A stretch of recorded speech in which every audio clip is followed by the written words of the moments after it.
यह कहानी वीर रानी दुर्गावती की है। वे महोबा के प्रसिद्ध चंदेल वंश की वंशज और गढ़ाकटंगा के गोंड साम्राज्य की रानी थीं। उन्होंने बड़े साहस और कुशल नेतृत्व से मुगल साम्राज्य की ताकत का सामना किया।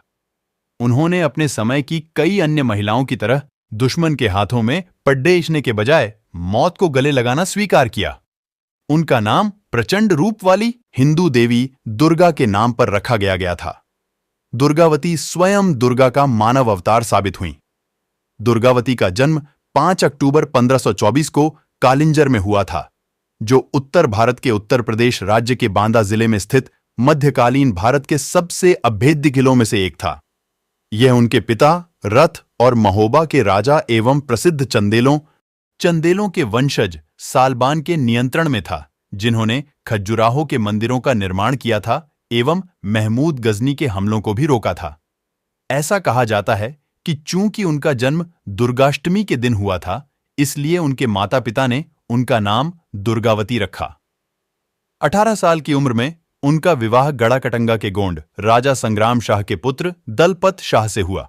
तैमूर के आक्रमण 1378 के बाद जब इस क्षेत्र में सल्तनत के शासन के नाम मात्र बचे अवशेषों को राजा यादवराय द्वारा ध्वस्त कर दिया गया, तब मध्य भारत में गढ़ाकटंगा, जिसे बाद में गढ़मंडल के नाम से जाना गया, नामक एक छठा सा साम्राज्य उभरा। राज्य का नाम गढ़ा नामक एक प्रमुख शहर और जबलपुर से 4 मील पश्चिम में स्थित कटंगा नामक एक गांव से लिया गया था। संग्राम शाह के शासनकाल के दौरान विकसित हुआ यह राज्य वर्तमान मध्य प्रदेश के मंडला, जबलपुर, नरसिंहपुर, होशंगाबाद, भोपाल, सागर और दमोह जिलों तथा छत्तीसगढ़ के कुछ क्षेत्रों में फैला हुआ है। इसमें रणनीतिक तौर पर घने जंगलों और पहाड़ियों के बीच बनाए गए कुल 22 किले थे। दलपत शाह की मृत्यु वर्ष 1548 में हुई। उनके नाबालिग पुत्र वीर नारायण खुद सरकार की बागडोर संभाली। आधार कायस्थ और मान ब्राह्मण उनके 2 सक्षम मंत्री थे, जिनकी सहायता से रानी दुर्गा पुत्र वीर नारायण उनके उत्तराधिकारी बना। रानी दुगोवर्ती गद्दी पर बैठे वीर नारायण खुद सरकार की बागडोर संभाली।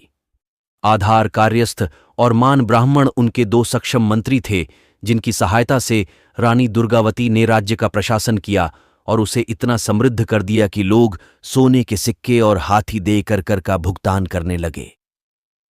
उन्होंने अपने लोगों की सुविधा के लिए रानीताल, चेरीताल और आधारताल जैसे जलाशयों का निर्माण किया। वे शिक्षा और ज्ञान को प्रोत्साहित करती थीं और उन्होंने आचार्य विट्ठलनाथ की गढ़ा में पुष्टिमार्ग पंथ का एक केंद्र स्थापित करने की अनुमति दी थी। रानी दुर्गावती ने अपने राज्य की सीमाओं को सुदृढ़ किया। विद्रोहियों को कुचलने के लिए उन्होंने व्यक्तिगत तौर पर अपनी सेना का नेतृत्व किया था। उनका राज्य पूर्व से पश्चिम तक 300 मील और उत्तर से दक्षिण तक 160 मील के क्षेत्र में फैला हुआ था। इसमें नगर, शहर और मजबूत किले शामिल थे। यहां की आबादी में मुख्य रूप से गोंड जनजाति के लोग शामिल थे, जो गांवों में रहते थे। कुरल 23,000 गांवों में से लगभग 12,000 रानी के अधीन थे, जबकि बाकी उनके जागीरद के अधीन थे। 20,000 घुड़सवारों, 1,000 युद्ध के हाथियों और पैदल सैनिकों की मजबूत टुकड़ी से लैस सेना की मदद से इस सब पर नियंत्रण स्थापित किया गया था। एक समकालीन फारसी स्रोत तारीख ए फरिश्ता के अनुसार दुर्गावती ने मालवा के शासक बाज बहादुर को खदेड़ा था, जिन्होंने 1555 और 1560 के बीच उनके राज्य पर हमला किया था। अपने राज्य के एकीकरण के कारण रानी मुगल साम्राज्य के नजदीक आ गई। मुगल सम्राट अकबर अपने राज्य के विस्तार की तैयारी में लगे थे।